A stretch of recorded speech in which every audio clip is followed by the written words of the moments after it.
Peace, infinite waters diving deep once again. We are here. Much love, you beautiful deep divers. Have you just entered a new relationship and you're still not sure? 10 things that will happen when you meet someone great after a toxic relationship. Let's just breathing in that good ass prana, baby. This is sexology. Water, fire, hot, cold, yin, yang. We're back. Daddy's home. Oh yes. Now I get a lot of people writing into me saying, Ralph, I've just entered a new relationship and I'm scared because the last one, it was terrible and we ain't even had breakfast yet. Can I get a hello? Don't worry about it. We have a lot to talk about. So let me share with you what's helped me along my journey. Now, the first thing that will happen when you meet someone great after you've just come out of a toxic relationship, what I call the Coca-Cola relationship, is that you don't try. That's right. You don't try. Hardly any effort. Because so many of us, your first relationship, check this out. How excited were you? You were even blushing, right? You were like, oh my gosh, I'm in my first relationship right now. You were trying so hard, always ironing. Now you don't even iron anymore, right? Because that relationship didn't work out, you're like, well, I'm not gonna iron again. I'm not gonna put all of that effort in again. I'm not gonna invest all my heart in one person again. So sometimes we don't try when we meet someone great, even if they're great, because in our minds, sometimes we're expecting the worst. We're like, it probably won't last 3 months or even 3 hours. Okay. So that is natural. I'm here to tell you that's okay, because a lot of us, we have gone through many experiences from previous relationships which now shape the way we see new relationships. But I'm also here to tell you, everyone is so different, and love is the only truth there is. What's the second thing that will happen when you meet someone great after you've just come out of a toxic relationship? You got a lot of racing thoughts so fast. Now you're like ruminating, you're overthinking, because you're kind of saying, how did I get here? Who are you? What are those? And what are those? A lot is going through your mind, because let's face it, maybe your heart is still somewhere else. Sometimes, even along my journey, my heart sometimes moves into the past and I reminisce on times where I was just sitting on the beach with someone and then, oh my gosh, that person isn't there anymore, right? Happened when I was a teenager one time. It was kind of interesting. Now, you have a lot of thoughts going through your mind. When I met someone amazing, I'm like still thinking of another person. And this is very natural as well, because I always tell people, if you have just come out of a relationship, take time for yourself just to see, okay, what do I want? What kind of person do I want to attract? Sometimes before you just dive straight into a new one. A lot of people have a lot of racing thoughts. And what helped me was to realize this, that you got to see new relationships with new eyes.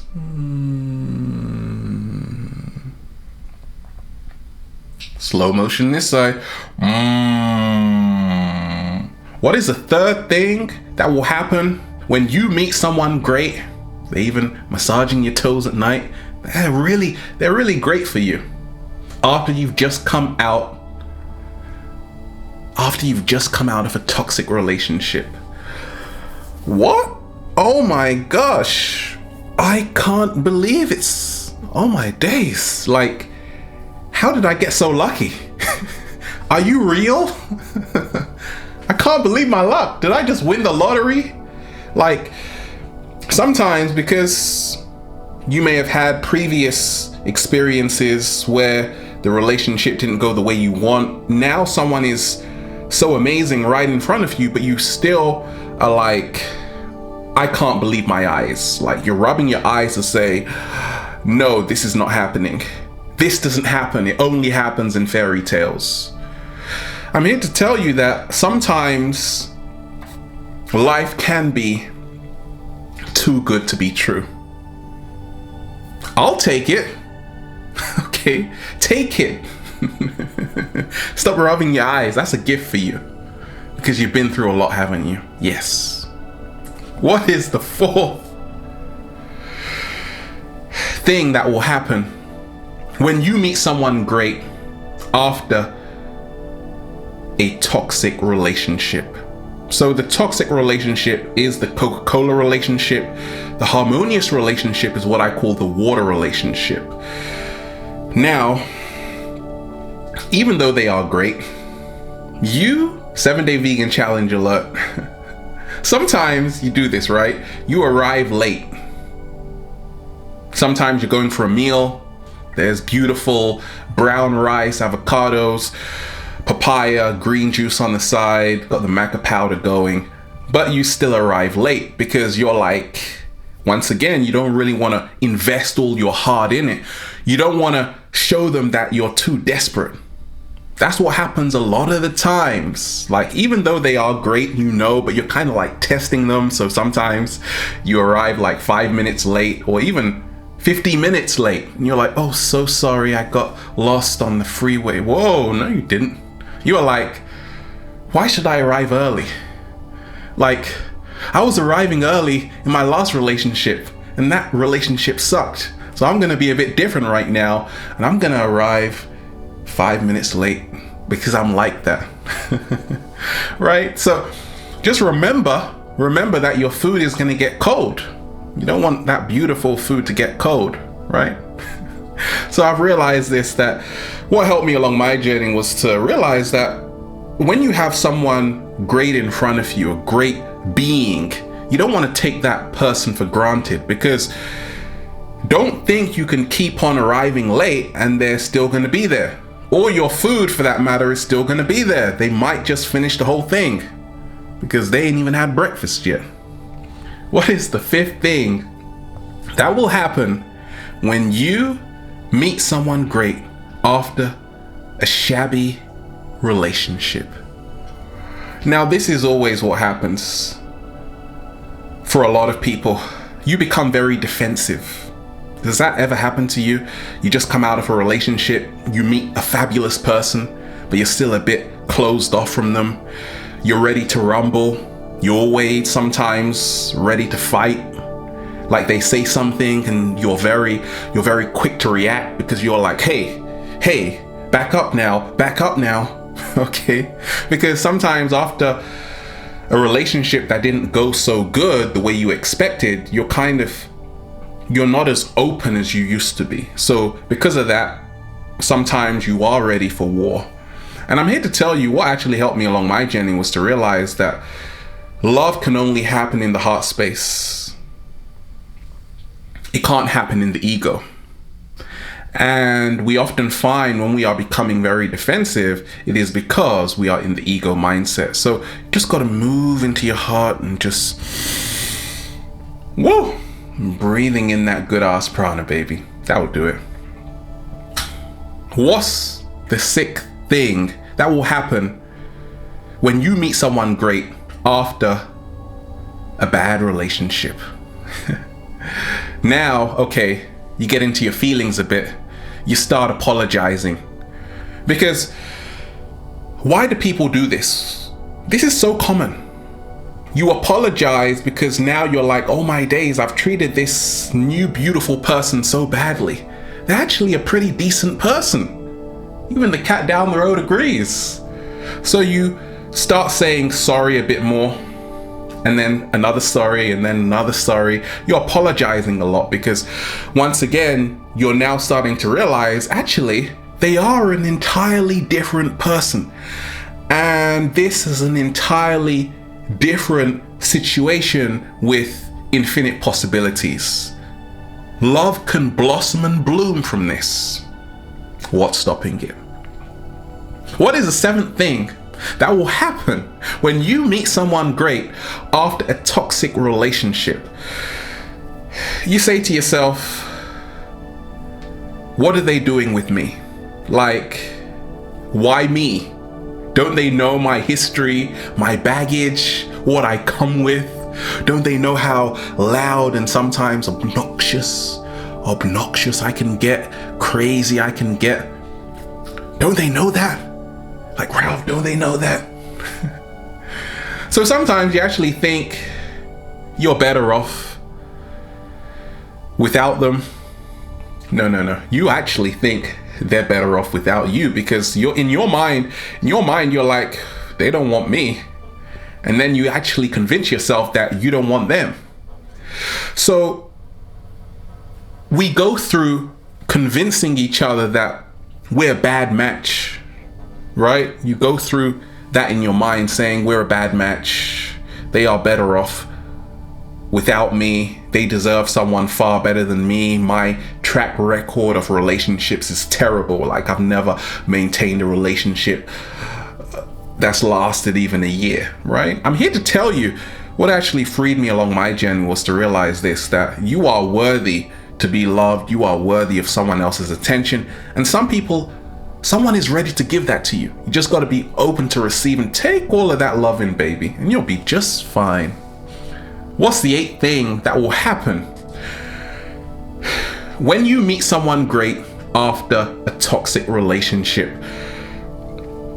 You start overcompensating, because now you're like, oh my gosh, I actually know they're a beautiful person inside. So I got to start making up for all the times where I was kind of abandoning them and arriving late for the beautiful kale and ginger shots and all of that beautiful food. Now I better arrive on time. Ladies, you're like, gosh, I gotta put on more makeup. Fellas, you're like, gosh, I gotta go to the gym. Those are such stereotypes, right? You're like, I gotta overcompensate. Like, I gotta start doing more than I initially did. I'm here to tell you, you don't even have to do that. All you gotta do is just be yourself, because that is what drew them to you in the first place. Sometimes, to really know if someone loves you in a relationship, you just got to be yourself. You don't want to put on an act. You don't want to try too hard. You don't want to try too little. You just want to be authentic.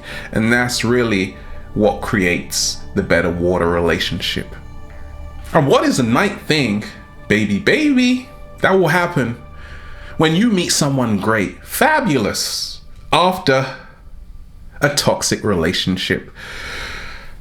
You start slowly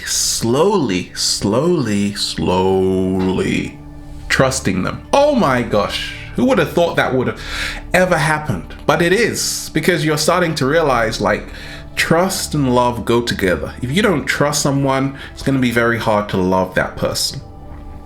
So you slowly begin laying down your guard, and because you're starting to trust them for the first time a little bit, not all the way, right? It kind of feels a bit better, right? It feels better than it felt before. And that's really the secret. I always tell people that you got to give people a chance, especially someone new in a relationship. Give them a chance to prove themselves. If you don't like them, then just chuck them out the window. No, don't do that. So you're starting to trust them a bit more. Only because you're starting to trust yourself a bit more, you're realizing that, okay, I get it. I'm very insecure. I project that onto my partner. Now, trust is the foundation of the water relationship. Remember that. And what is the 10th thing that will happen when you meet someone great after coming out of a toxic relationship? You finally are on the love frequency with them, right? Because you're like, okay, I've been through all of that, arriving late, ready to rumble. I've been a bit weird recently. I'm here to tell you as well, that's okay, because you've just come out of a relationship which really affected you emotionally. But now you are ready to give love, you are ready to receive love, you are ready to have a fairy tale wedding. It's never like the fairy tales, okay? People get married these days. Anyway, look. So you're so ready for love, you're ready to be swept off your feet. And because of that, you get goosebumps. Oh my gosh, goosebumps all over you. And you're actually, for the first time again, believing in love once more. And you have this beautiful, euphoric feeling. And now you're like, love is all you need. And then both of you say together, feels so good to be alive, baby. Can I get a hello? Have a beautiful day, deep divers. You are so loved. You are so appreciated. You're so appreciated. We're just getting high of the good ass prana. Love is all you need. Love is all you need. Love is all you need. Infinite waters. Diving. Wait a minute. Got emotional right there. Infinite waters. Diving deep once again. Stay well. Stay healthy. Peace. You.